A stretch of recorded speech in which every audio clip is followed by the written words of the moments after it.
Hello everyone, this is Andrew with the Stop and Go. This is coming to us from a $2,000 Scoop High event. It's a 6 max tournament, obviously. Blinds 200, 400. We've got a player here with about 60 big blinds opening from the cutoff for a min raise. I'll pull in his stats here so you can see he's got VPIP 26%, preflop raise 18%, 3-bet of 5%, fold to 3-bet of 60%, and positional awareness of 4. For those of you who don't know, positional awareness gives you an idea of how much your opponent opens up his range as he moves around the table. So 4, I think, is a pretty reasonable number to have for that, but some players will have as low as 1 or 2. What is your play here with 10-9 suited on the button? This, I think, is a pretty clear 3-bet, especially being as deep as we are. It's a nice hand for putting pressure on your opponent. The shallower you get, the more big cards start to matter more, and suited connectedness starts to matter less. When we've got a player who's opening pretty wide, we definitely don't want to fold 10-9 suited. And believe it or not, even though 10-9 suited is a hand that plays okay in a multi-way pot, it's really a hand where you want to be aggressive. You're not just going to be able to call and try to flop 2 pair or better or stack somebody, especially not with 60 big blinds feels deep. Honestly, even in a cash game with 100 big blinds or more, I wouldn't really try to just call here. I mean, this is also a hand that plays really well. The deeper that you get, you don't really mind having it in a 3-bet pot. Definitely when you 3-bet, you're going to be barreling a lot post-flop, so the fact that 10-9 suited can make a lot of draws makes it a very good candidate for that purpose. And you should just be 3-betting a lot in this position, button versus cutoff, so I think 10-9 suited is a hand that belongs in there. So I 3-bet the button to 2,000. And this player comes back over the top with a very small 4-bet. Now what's your play? I think it would be a mistake, especially when you're dealing with a very talented player, which there's a good chance that we are, given that this is a $2,000 tournament. I think it's a mistake to try to decide, oh, this player is definitely light, or this player definitely doesn't have it.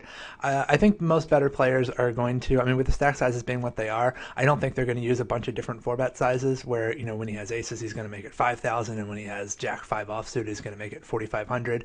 If he makes it 4,500, he's probably doing that with his whole range. So rather than saying he's definitely light or he's definitely not light, we just have to recognize that he has a lot of nutted hands in his range. He probably has some non-nutted hands in his range, and he probably has some pretty strong hands like ace king or ace queen that 10-9 suited still does reasonably well against. Getting 3-1 in position, we have a hand that plays pretty well post-flop, and the fact that we're going to be able to call a very small 4-bet like this is part of the value, I think, of 3-betting a hand like this, rather than 3-betting, say, an ace-8 offsuit, where it kind of sucks to get this tiny 4-bet coming in. 10-9 suited, really not a hand I mind peeling and going to the flop. Yeah, we're going to have some tricky decisions post-flop, but what are you going to do about that? So flop comes down, queen 7-5, couple backdoor draws, not much else for the hero. Villain checks. Now what would you like to do? I think it can be somewhat close between betting or checking, but to be honest, I find this check sort of suspicious. I would think that this player, given his 4-bet pre-flop makes his range pretty strong. My call pre-flop doesn't quite cap my range because I probably could call with some bigger hands, but I think there's definitely an opportunity that he should be trying to put some pressure on me a lot. I think he has more strong hands in his range than I do. I think there's a very good chance he is checking with the intention of check shoving, either because he has a big draw or because he has a big hand that he wants to check shove with. I think betting here, especially with the number of backdoor draws that you have, is probably a mistake. Because you really don't want to get check raised off of this hand on the flop. There's a lot of good turn cards for you, and so I think just taking a free turn is probably better than betting. I just don't think you're going to see this player checking and giving up that often. I do think it's okay to bet if you have complete air. If I called him here with king jack offsuit and I get to this point, maybe I'd be a little more inclined to bet that, but I think this is a hand where I'd really like to see the next card. And another thing to recognize when I do see the next card is that if this is a diamond, for instance, now the stacks are set up really well. If he bets the turn, I can shove on him and be putting in the last bet with a draw, which is what I really like to do when I have a draw. Instead, the turn is the 9 of clubs, which is sort of an interesting hand in its own right. He checks again, and what do you want to do now? I still think this is probably a check. I still think you're going to be in a pretty nasty spot if he check raises.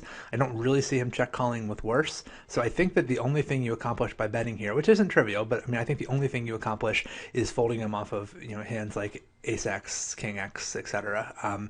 It would be nice to fold him off of random clubs. He may have some random clubs in his range. I think a lot of the time, though, if he has a hand like ace king with a club, he's probably looking to check raise it. I don't know that. I mean, I think at this point you'd probably have to call a check raise, but I'm not too excited about that either. So I think just not giving him the opportunity to do that is better.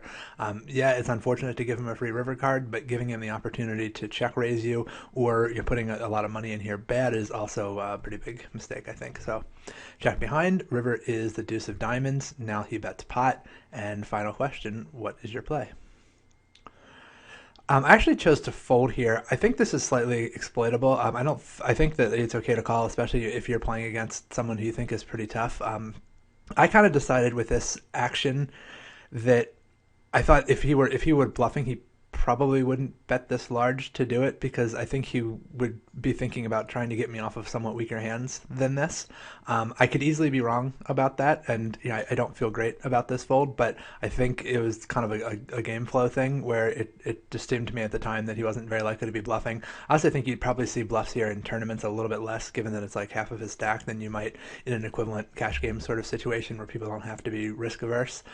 Risk aversion doesn't factor too much into my decision because it's not going to have a huge effect on my stack whether I call, but I do think it forces his range to be a little stronger, so I opted to fold here. I think calling is okay, but I think the really important thing is getting the 3-bet in pre-flop, calling that 4-bet, and I think checking back the flop is pretty important as well. The turn and the river are a bit closer.